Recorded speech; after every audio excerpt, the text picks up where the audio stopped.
stoked to be here talking with you about capital improvements. We're going to dive in and look at the how and why and what is capital improvements and why is it a part of the business plan. Well, every project tells a financial story. We're going to talk about how capital improvements turn strategy into value. So redefining the asset. When you look at this picture, most people just see buildings, right? Somebody built it, somebody operated it, somebody maintained it. We look at it and see unrealized potential. So the question is, how do we make this asset more valuable tomorrow than it is today? We're not just in construction, we're in value creation.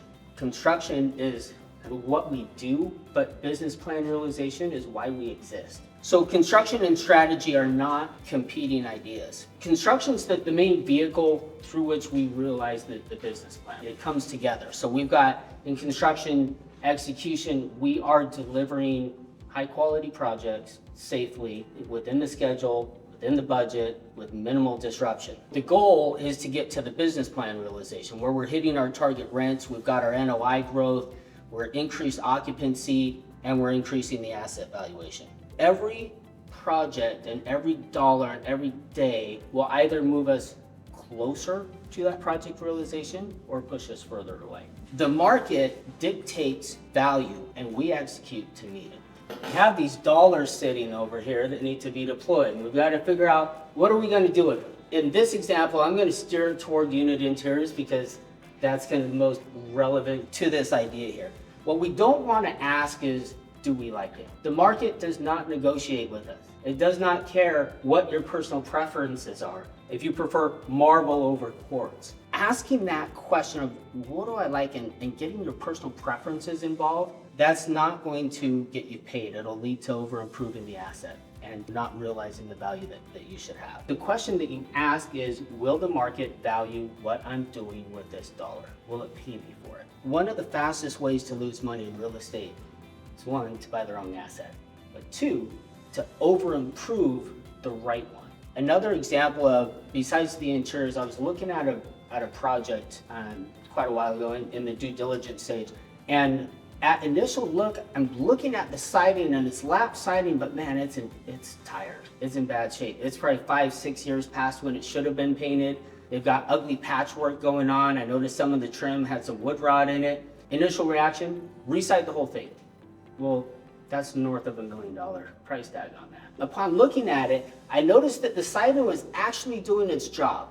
Vapor barrier behind it was good. It's performing. It's just ugly as sin. What do? We target the repairs around the trim work that need to be done. We address the patchwork, give it a brand new paint job. We get 90% of the look for 50% of the cost and accomplish our business plan. Spending more money does not automatically create more value.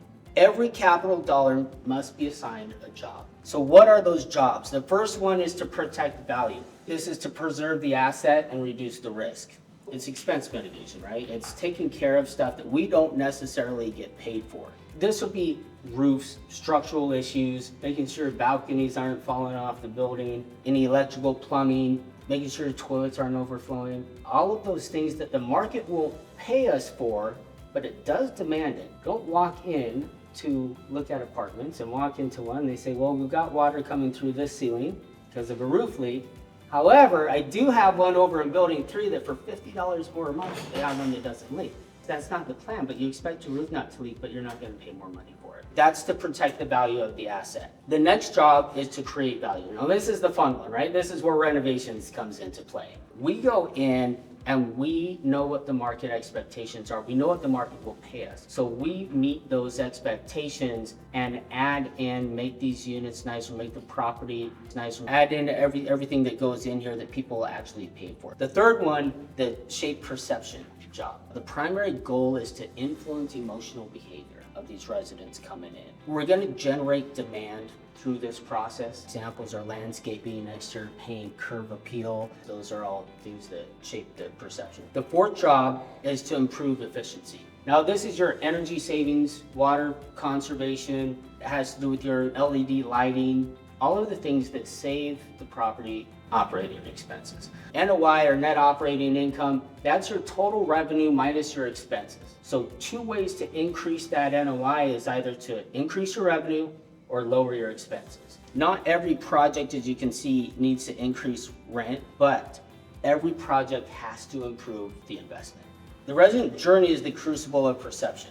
Residents experience the community long before they ever set foot in an apartment. Going through this journey here, one, they discover us online, they drive by, whatever that is. Then they arrive and they come through the entrance and they see all the landscaping, they see the building colors. Then they find the parking spot, they come into the clubhouse, the leasing center, they engage with our staff. They take them on a tour through the amenities, the clubhouse, the fitness center. We look at the pool. We have our tour path that eventually lands us in the apartment. Then they can make their decision on, is this a place that I want to live? Every single physical moment in this process either creates confidence or it creates doubt. Is this somewhere I want to live? Should I be proud to live here? Or I don't know about this. But capital improvement touches every single one of those areas. We're going to dive a little bit deeper into this and talk about how emotional investments yield economic returns. Perception is the emotional experience that influences economic behavior. What do we mean by that? Picture driving into an apartment community. You're looking at the landscaping. You don't say, gosh, I really like those flowers. I would pay $150 more a month because those flowers are so dang cool. That's not how we think. But we walk in and we get a sense of well-being. We get a sense of security. This would be so nice to come home to at night. This would be really cool when I have friends or family visiting me. I could see living here. This makes me feel good. That's the perception. All of this curb appeal and having that sense of belonging and that confidence, this will drive up our demand, which then increases our occupancy, we increase our NOI, and then we grow the asset value. Value is realized through a disciplined life cycle. Value isn't created as soon as we start swinging hammers. Construction team gets on site, they start knocking stuff down, boom, we have more value. It's not how it works. It actually starts way earlier in the process. Phase one, strategy. We have an opportunity identified, underwriting is put in place, they start building a business plan, and in that, we'll go out and do a due diligence on the property where we validate our assumptions, we're identifying risks, we are confirming existing conditions, and then we improve our price certainty on what we want to do. From there, once all of that's in place and we can finalize our capital plan, we attach design onto that capital plan, we figure out who we want to work with, what type of things we're going to be using. And then comes the actual construction aspect. Now, construction, it's not everything. It's the bridge between the plan and the strategy and the realization of that plan. Time can kill deals. It's crucial. Let me tell you a story. Earlier in my career, when I was a project manager and doing unit renovations on a massive project, and we have a lot of renovations going on. I was doing independent contractors for everything, not a turnkey operation. Things were going pretty well. Then they started to slide. Contractors weren't showing up. Materials were going missing. Everything that could happen was happening. My schedule started delaying. Now, when I started this project, I was clearly told, you have 21 days to renovate this unit and get it back to operation so that they can put their final touches on and get it back on the market. Fine, cool, we're going.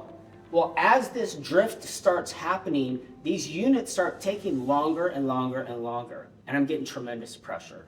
You have to go faster, this is unacceptable, and I couldn't understand why. What's 2 weeks? What's 3 weeks? What's another month? Why does it matter? We're not sitting at 100% occupancy. There's not a lineup for these things. We'll get to it when we get to it. I don't know what the big deal is. Then a mentor told me, he said, let me break it down for you and let you know how this really affects us. I'm gonna walk you through this on how this works. I used a simple example. It's not a stretch. So say you have a 100-unit renovation program. You're supposed to renovate 100 units in a year. You do those in block with various contractors and get these rolling out. The post-renovated rent is $1,500 per month. Instead of taking 30 days to do a unit, it takes you 60. You miss it by a month. So everything gets pushed.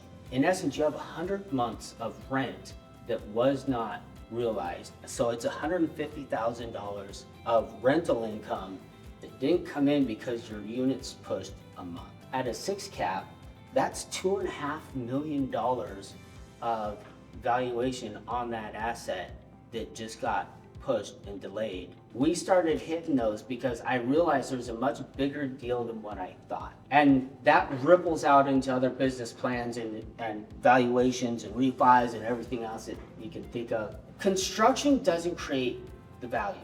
Occupied renovated units create the value. In these unit renovations and capital improvements, we are executing inside a living business. Now that's a tricky part when we get going, because unlike new development where you show up in a piece of land, right, and nobody's around and you're doing all your prep work and the buildings go up and it's great and it can flow and it's on a tight schedule. Inside our capital improvements and on this, and we're operating on an occupied asset, we are inside the business, not beside it. You can see here, people are out walking their dogs, kids are playing, you've got couples coming home from work, you've got all of this going on, and then you have this construction interference going on. Now say we're painting the buildings and these people are living there and they've got a guy on a ladder outside their window. These are all things that we have to work around, and it's vital that we communicate with our operations team so they can communicate with the resident.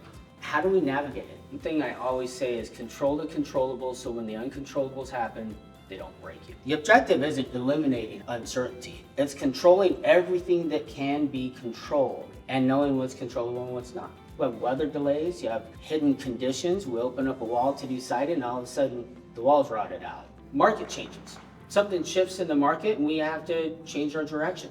Now, the things that we can control, this comes down to planning, scheduling, making sure that our scopes are dialed in, making sure that we are working with the right partners on this project, trade coordination, accountability. Those are the things that we can control, and that helps the project to go smoother and not blow up on us. Diagnosing root causes and not just symptoms. Something's always gonna go wrong, right, in a project. It's just the life that we live in. That's the nature of the beast. When those things pop up and we start experiencing that drift on our projects and on our properties, we can go in there and just look at the symptoms. But a lot of times what we're looking at, imagine a line, right? And you have, say, 10 steps. And at step 9, something's happening and it comes up that just kinks your plan. And so you're thinking, well, gosh, the problem must be here. Maybe it's at 8, maybe we go back 1 step. But we don't realize sometimes is that we missed step 2, it just didn't manifest until over here. And there's a difference, because when you start trying just to go after the symptoms, they're going to keep popping up. Now let's look at change order.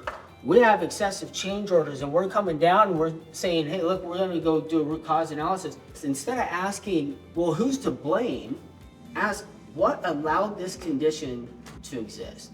If we come down and say, okay, well, we're getting a lot of change orders, so do we give him the right scope? Did we get him timely decisions so that he didn't delay and come to us with a time change order as well? Did we get him the materials? Are we working with the right contractors? Were they the right pick for this? Do we not set them up for success? What are the causes for the change orders? When we start going in to do that, you look at the basis of the source of the issues that we're having, then those symptoms go away. And that goes back to controlling the controllables, because you can fix a lot of things if you're willing to go deep enough and find out why. What allowed this? What created the conditions for this to exist? Value is created between departments. You see these wheels and cogs here. We have acquisitions that go out and identify the opportunities. Asset management comes in and establishes the investment strategy. Property management, well, they run the communities and they know the residents and they know how these operations work. Capital improvement comes in and transforms the business plan into a physical reality. Now, they all work together, and capital improvements doesn't own the entire strategy. As these wheels are turning and you have this machine functioning, imagine one of those cogs, if you will, is just slightly misaligned.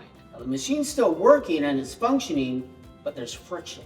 And it's still running, but it's not running clean. It's not running efficiently.